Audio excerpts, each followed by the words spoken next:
Hi, this is Don Carter. In this video, I want to go over how to integrate the Precision CBT model with the life scripts and parts matrix model. I call it Precision CBT because it helps us to zoom in on the memory network or the ego state or the part of self that we want to focus on.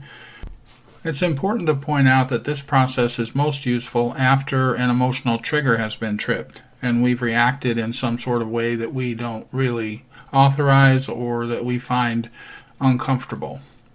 So to begin with, we have an activating event. An activating event is anything that happens that triggers an emotional response, especially one that we don't like. That emotional response then will lead to a behavioral choice. Now, the emotional response is labeled C1 because it's consequence 1 of what just happened.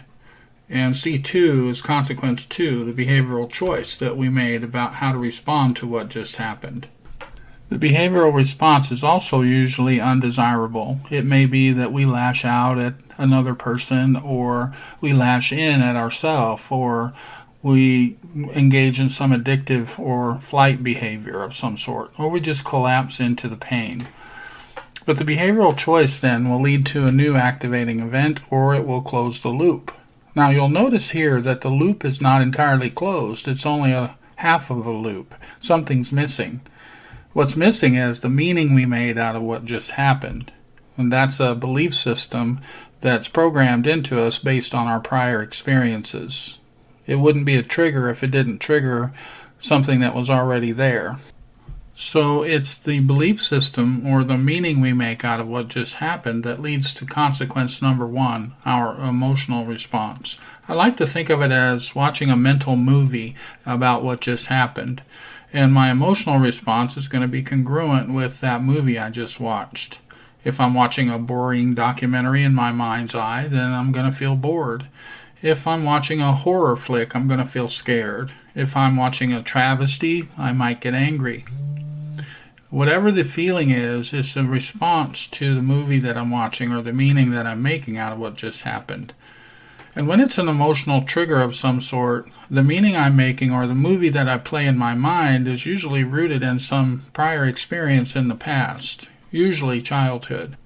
So essentially what gets triggered is a memory network that has encoded on it the experiences that I had in the past, the belief systems that came out of that experience. I may have made meaning about myself or about other people or about the world in general, and I organized that into a mind movie.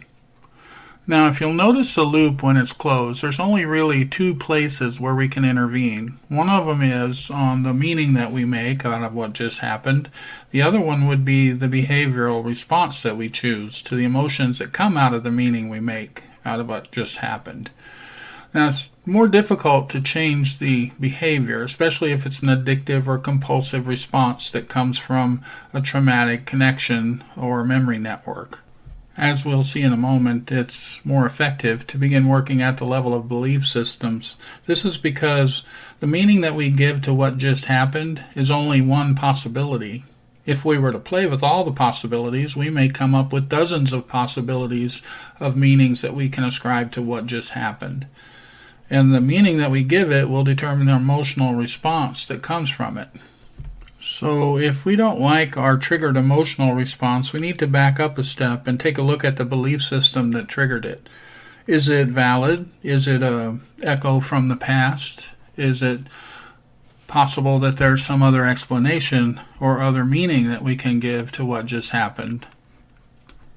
Now, right here, it's important to point out that as soon as an activating event or trigger gets tripped, the speed in which we go around that loop is less than a second.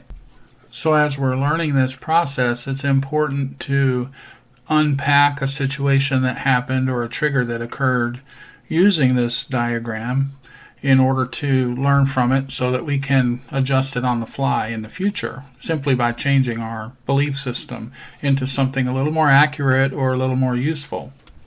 When we do decide to challenge our belief systems, this is when we bring out the life scripts and parts matrix model.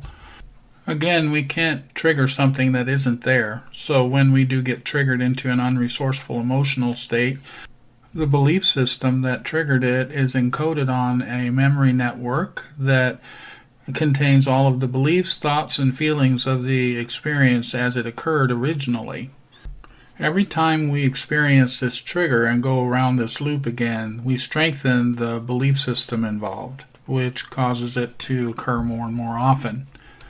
These habits of thought become so real they seem to occur all by themselves, as if we're passive victims of the triggering events that keep happening. A lot of times then we'll focus on trying to sterilize our environment so that we don't encounter those triggering events. And when we do encounter them, we blame someone else rather than fix the problem.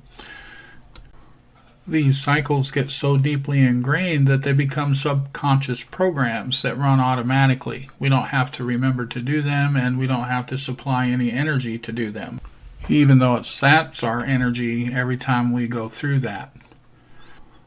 So when the experiences are painful, what gets triggered is our self-preservation system. That's made up of all those instinctive survival responses such as fight, flight, freeze, submit, and attach. In integrative psychotherapy, we add together various complementary approaches to healing these reactive parts of self. Ego state therapy, inner family systems therapy, parts work, and the CBT model. We want to zoom into the memory network, which we may refer to as a part of self or an ego state, in order to heal that part of ourself, either by releasing the emotional toxins related to the past event or tweaking the belief systems attached to it. In order to do either one of those things, we'll need to access our growth mode.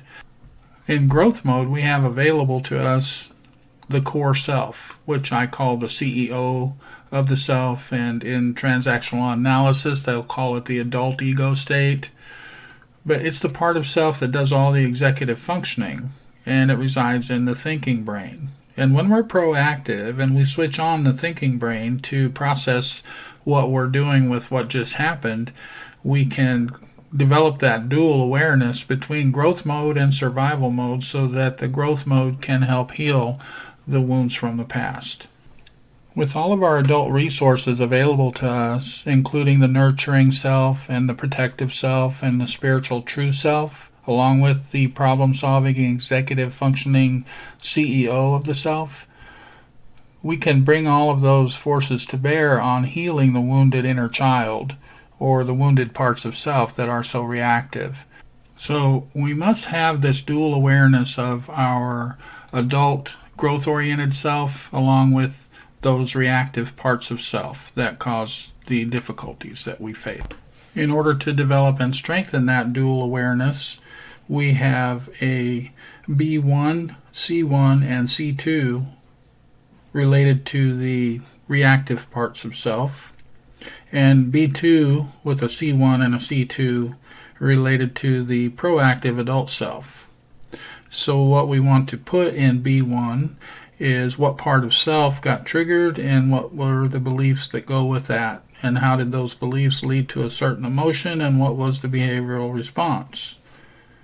Once we have identified all of the elements of the reactive parts of self involved in the issue that we're confronting, then we want to switch on the growth-oriented adult self and begin to problem solve, choosing a new, more accurate belief or meaning for what just happened, one that will produce the kind of emotional response we want, C1, as well as selecting a suitable behavioral choice that can come out of that proactive problem-solving and decision-making process employed by the adult ego state.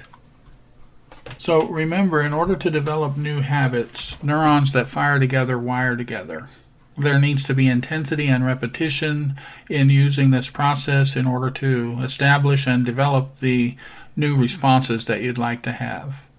With these new skills in place, it will be much easier to do the releasing of the emotional toxins that came from traumatic or painful experiences in the past.